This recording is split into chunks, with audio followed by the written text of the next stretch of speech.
tratamento espiritual. E perguntou-lhe Jesus, dizendo: Qual é o teu nome? E ele disse: Legião, porque tinham entrado nele muitos demônios. Lucas, versículo 8, capítulo 30. Atendendo ao trabalho da desobsessão nos arredores da cidade de Gadara, vemos Jesus a conversar fraternalmente com o obsesso que lhe era apresentado, ao mesmo tempo que se fazia ouvido pelos desencarnados infelizes. Importante verificar que, ante a interrogativa do mestre, a perguntar-lhe o nome, o médium, consciente da pressão que sofria por parte das inteligências conturbadas e errantes, informa chamar-se Legião. E o evangelista acrescenta que o obsidiado assim procedia porque tinham entrado nele muitos demônios.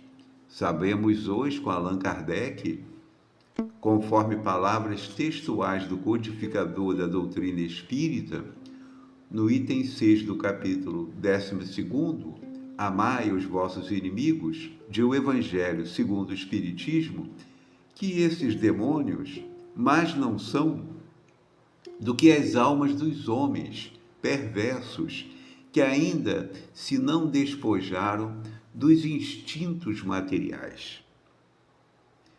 Muito importante a realização no centro espírita da desobsessão, porque, na verdade, a desobsessão é o tratamento espiritual para a obsessão. E qualquer pessoa poderá entrar num processo de influenciação maligna, porque os espíritos nos influenciam, de certo modo, o tempo todo. Agora, aquela situação que vai criar uma situação patológica, uma enfermidade mesmo, ocorre por conta da vinculação que há entre vítima e algoz. Do contrário, não ocorre. Sempre que encontramos um processo obsessivo grave, evidentemente que ali está demonstrado que o paciente é culpado, que o paciente cometeu erros gravíssimos com aquela pessoa que o persegue. Por isso que uma oração apenas, ou um passe, ou a frequência a uma igreja ou um centro espírita, não vai debelar a situação. É preciso um tratamento continuado, presencial e à distância. É importante que haja essa consciência, principalmente dos familiares, para ajudar o paciente, porque às vezes o paciente fica impedido de tomar decisões, de buscar o tratamento, de buscar o socorro. Muito importante que haja o tratamento médico concomitante com o tratamento espiritual.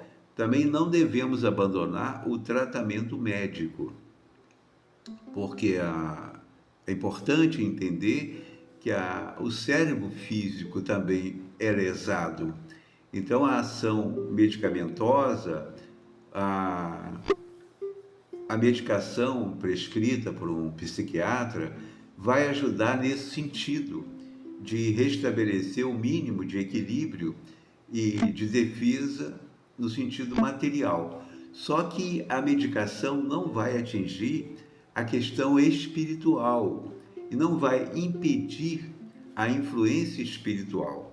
O paciente vai ficar mais ou menos dominado por essa influenciação. A medicação vai ajudar. É importante que haja o tratamento médico concomitante com o tratamento espiritual. E o tratamento espiritual não irá substituir o tratamento médico. É algo que vai colaborar com o tratamento psiquiátrico. Então, é muito importante que tenhamos consciência da enfermidade chamada obsessão, como sendo uma enfermidade com causa espiritual, considerando a vinculação da vítima, do paciente, com o algoz, com o perseguidor, que com toda justiça e com todo direito empreende a sua vingança, porque a vítima não é inocente, a vítima é culpada.